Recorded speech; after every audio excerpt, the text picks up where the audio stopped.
The moment my sister leaned in and said, "Waste good food on you, that's cute," the entire ballroom seemed to freeze. Her dress caught every spotlight. My table didn't even get water or a place card, just a reminder of exactly where I ranked in this family. My parents didn't defend me. My dad even muttered that maybe I should go.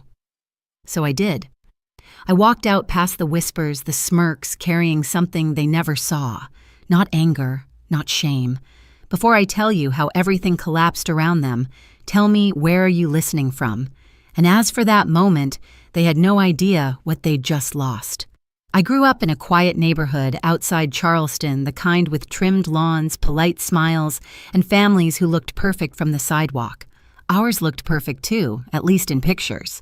In every framed photo lining our hallway, Brooke stood in the center, glowing confident, dressed like the sun was built just to hit her right. And me, I was always on the edge of the frame, a little too quiet, a little too observant, a little too wrong. My mother, Linda, never said she favored Brooke. She didn't have to. It was in the way her voice changed lighter, warmer whenever Brooke walked into the room. It was in the way she'd sigh at me like I was the static interrupting her favorite song. And my father, Charles, well, he measured human worth in resumes and salaries, and my work-from-home consulting didn't fit the image he wanted to brag about. You need a real job, he'd say, not even looking up from the news. But the truth was, I had one, just not one, he understood. My intuition has always been sharp. Too sharp if you ask my parents. When I was 11, I warned my mother that Dad's new business friend made my stomach twist. There was something off about him, his forced smile, his jittery hands, the strange energy around him I couldn't shake. Mom brushed me off, told me I was imagining things again. 2 months later, that same man drained one of Dad's accounts and nearly cost us the house. No apology, just silence. The kind that tells you the truth doesn't matter when it's coming from the wrong child. Middle school was the first time someone listened. I told a teacher something wasn't right about a substitute coach, the way he stared too long, the way the air felt wrong around him. She trusted me. And she was right to. He was caught installing a hidden camera in the girls' locker room. That day changed everything because that teacher introduced me to his Aunt Evelyn, a consultant with a mind sharper than any blade. Evelyn didn't flinch when I told her about my intuition. She didn't call me dramatic or broken. She said, "Your mind sees shadows other people pretend aren't there. That's not a flaw, Madison. That's leverage." Under her guidance, I learned how to read patterns, how to dissect people's motives, how to see the business world the way some people see equations. By college, I was quietly helping companies recover from disaster. But at home, I was just the girl in socks and a laptop, the one who paid a portion of the household bills while everyone still insisted she did nothing. Meanwhile, Brooke lived like the world was soft and padded just for her. Promotions, compliments, praise, everything flowed her way like it was pre-ordered. When she announced her engagement to Lucas, the room lit up like someone had plugged my parents into an outlet. I felt something cold slide down my spine the moment I shook his hand, a warning. But when I tried to gently tell Brooke to slow down, she laughed like I was a minor inconvenience in her otherwise perfect orbit. And that was the beginning of everything that would eventually lead to that ballroom, that table with no water, and the sentence that sliced through me like glass. I wish I could tell you I was surprised by what came next, by the way things shifted after Brooke announced her engagement. But the truth is, the undercurrent had been there long before the ring. It showed up in small moments, the kind you almost miss if you're not paying attention. But I always pay attention. It's the one thing I've never been able to turn off. Lucas entered our family like someone stepping onto a stage he already believed he owned. He shook hands too firmly, smiled too widely, and spoke in polished phrases that sounded memorized. Most people saw confidence. I saw something hollow, like a drum stretched too tight. When he looked at Brooke, the warmth in his expression didn't quite reach his eyes. And when he looked at me, he didn't look long at all, like I was a detail he didn't want to acknowledge. At the engagement dinner, I caught him scanning the room the way men scan price tags. Brooke clung to his arm, laughing too loudly at jokes he barely finished. My parents watched them like they were witnessing royalty. The whole night had that glossy, too perfect sheen that always makes my instincts flare. I tried to ignore it until the moment Lucas pulled Brooke aside near the kitchen door. They whispered sharply, Brooke pretending to smile, Lucas gripping her arm a little too tightly. When they walked back, Brooke's lipstick was smudged at the edge and Lucas's jaw looked clenched. Nobody else noticed. They never noticed the cracks until the whole thing breaks. 2 days later, the group email went out. It was supposedly a wedding reminder, but anyone with a pulse could read the real message. Limited seating, no +1s unless approved in advance. Please be mindful, no freeloaders. It didn't even pretend to be subtle. And because I was the only one attending alone, everyone knew exactly who the line was for. I stared at the screen for a long moment, then closed my laptop. No reply, no reaction. That always throws people off when the quiet one doesn't take the bait. My mother, however, couldn't leave it alone. "You won't cause issues at the wedding, right?" she asked over dinner a few nights later, not looking at me spooning potatoes onto Brooke's plate instead. "What kind of issues?" I asked. "You know how you get," she murmured, waving her hand like she was dismissing a fly. "How I get," as if sensing danger were a flaw, as if being right too many times made people uncomfortable. Then came the fitting appointment. Brooke wanted family bonding, which was her code for an audience. She twirled in a mermaid gown while Mom teared up, and I stood off to the side holding a box of abandoned pins. Lucas arrived halfway through, checked the price tag on the dress before kissing Brooke's forehead. My father laughed, thinking it was harmless. I saw the calculation in his eyes. When Brooke asked me what I thought of the dress, I told her the truth. "It's beautiful," I said. She narrowed her eyes. "You said that too fast. There are moments you can feel the ground shifting beneath you, warning you that something bigger is coming. This was one of them." By the week of the wedding, the energy in the house was thick enough to choke on. Mom barked orders, Dad double-checked seating charts he didn't create, and Brooke floated through it all like a glitter-covered storm. Every time Lucas opened his mouth, my skin crawled. Every time Brooke brushed me off, something inside me coiled tighter. The morning we left for the venue in Savannah, I felt that same cold sensation I'd felt when I first met Lucas, like someone had left a window open in my ribcage. But I said nothing. I watched the highway roll past, watched Brooke scroll through messages, watched my parents pretend everything was perfect. They didn't know it yet, but the story they'd built, the golden daughter, the silent sister, the perfect match, was already starting to crack. And none of them were ready for what those cracks would expose. The wedding venue sat on a stretch of coastal hotel property outside Savannah, the kind of place that exists mainly for photo albums, white stone glass railings, rose arrangements that smelled expensive. People kept saying the weather was perfect, but to me the air felt too still, like the moment before a storm hits. I arrived earlier than the rest of my family, partly because I wanted to avoid the chaos, partly because I needed a moment alone. The lobby was buzzing with guests in pastel dresses and tailored suits, everyone talking about Brooke like she was the main character in their weekend. They barely glanced at me, and honestly, I preferred it that way. When my parents walked in, they gave me a quick nod before rushing to help Brooke with last-minute touches. I stayed back, leaning against a cool marble pillar, as Brooke swept through the lobby with Lucas behind her. She looked stunning, not just in the physical sense, but in the way someone looks when the entire world has convinced them they're untouchable. Lucas glanced at me once, and for a split second, our eyes locked. The expression on his face wasn't annoyance. It wasn't smugness either. It was awareness, like he recognized me as a threat he didn't understand. He immediately looked away. I should have said something. I should have warned Brooke again. But what do you tell someone who's already decided she doesn't need you? At the rehearsal, walkthrough, the first real cracks showed. Brooke snapped at a coordinator because the aisle candles weren't symmetrical enough. Lucas blamed a groomsman for messing up timing when he was the one who entered late. My parents stood by them, both smiling thinly, too, invested in the image to see the reality wobbling under their feet. While everyone rehearsed, I wandered toward the reception hall. Most of the tables were already set gold plates, crystal glasses, towering centerpieces. It was beautiful in a way that almost made me forget the tension humming beneath everything.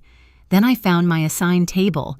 It was near the back, against a wall, practically hiding behind a pillar.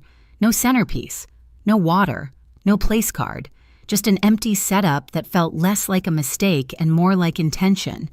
I stood there for a long moment, absorbing it. The hum of conversation from the main tables, the faint salt in the air from the ocean outside. The realization settling in my chest this wasn't an oversight. This was preparation for humiliation. Later, when I asked a passing server about it, she hesitated before saying, "I was told this one is self-managed." She rushed off before I could respond, leaving her words hanging like dust in the air. Self-managed, in a ballroom filled with catered luxury. Only my table. That evening, back in my hotel room, I sat on the edge of the bed staring at the navy dress I had laid out for the ceremony. I'd chosen it because it made me feel calm, grounded like myself. But in that moment, I realized it was also armor, not flashy, not for show, just steady enough to remind me I wasn't as breakable as my family thought. I could feel the unraveling, the subtle slips, the tension tightening like a pulled thread. And I knew, without fully knowing why, that tomorrow wasn't going to be the fairy tale Brooke imagined. She was pushing someone too far, and when you keep pulling a thread, eventually, the entire dress comes apart. The morning of the wedding tasted like salt and nerves. Even the air felt heavier, as if the coastline itself sensed what was coming. I slipped into my navy dress, smoothing the fabric over my ribs. It felt like a second skin, quiet, steady, utterly, unlike the glittering spectacle the day demanded from everyone else. When I stepped out of my hotel room, everything smelled like perfume and pressure. Guests glided through the hallways toward the ceremony, their voices lifted in polite excitement. I walked among them like a ghost, visible but unnoticed. The violin music floated through the corridor as I approached the entrance to the ballroom. Elegant, soft, completely at odds with the tension knotted behind my sternum. Inside the room shimmered, light scattered across the polished floor, catching the sequins on dresses and the gold accents on the tables. Brooke stood near the front, surrounded by bridesmaids, her veil fanned out behind her like she was posing for a magazine cover. She didn't notice me at first. Why would she? I'd been a background character in her life for years. I made my way to my assigned table, the same one from rehearsal, still shoved against the wall, still without water silverware or a place card. Only this time, the other tables were now fully set, wine-poured bread baskets, steaming servers moving smoothly from group to group. Not mine. When I caught the eye of a server walking past, she froze like she'd been caught doing something wrong. "Excuse me," I said quietly. "Is there a delay with this table?" She glanced at her chart, then back at me, guilt rising in her cheeks. I was told this one is self-managed." The words dropped like stones. In a catered ballroom, I asked. She swallowed. "I'm really sorry." And then she hurried away. The humiliation wasn't surprising. What surprised me was how unsurprising it felt, like I'd been bracing for this moment my whole life. I sat down anyway. The ceremony itself was a blur of white fabric vows that sounded like carefully curated Instagram captions, and Brooke smiling like she'd won something.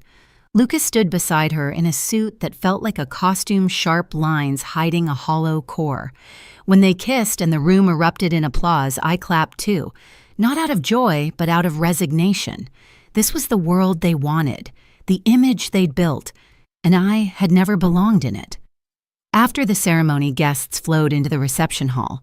Laughter, champagne glasses clinking, plates full of food I hadn't been offered.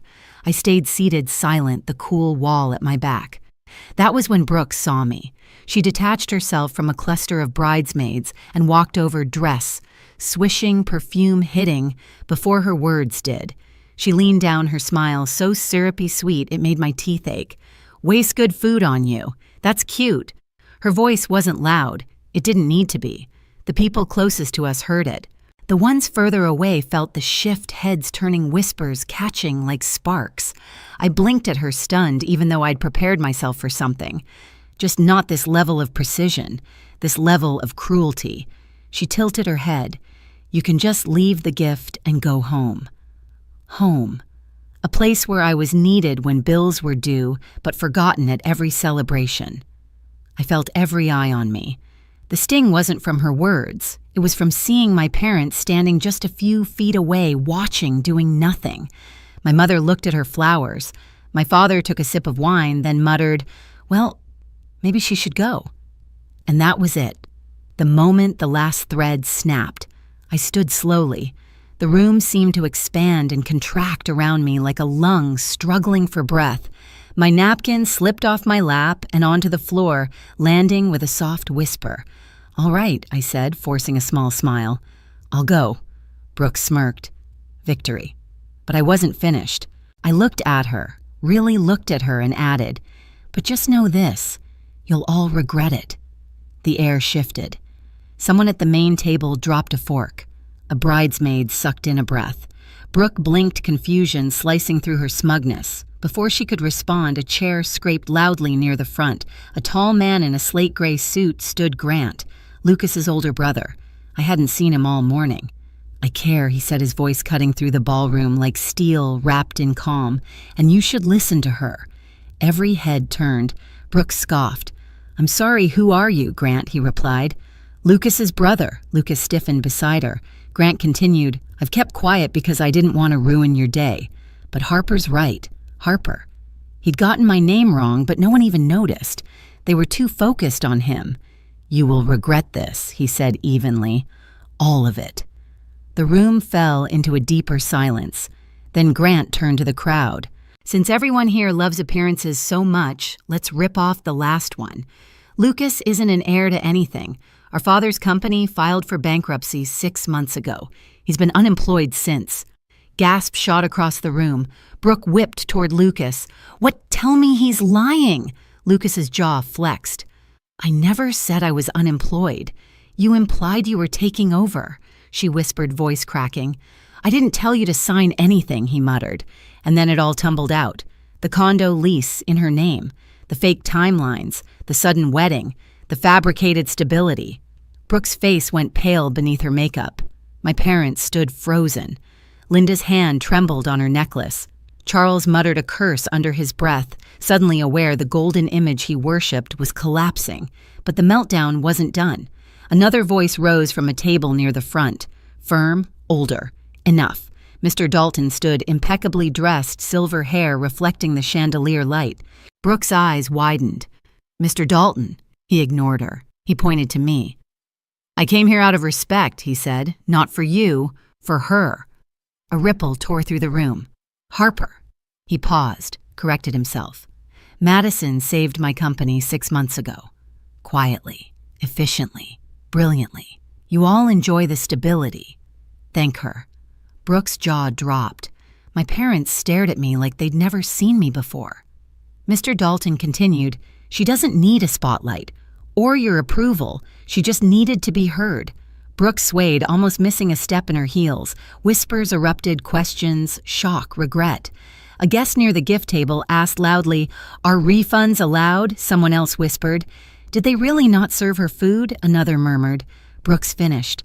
And I inhaled. Deep, slow.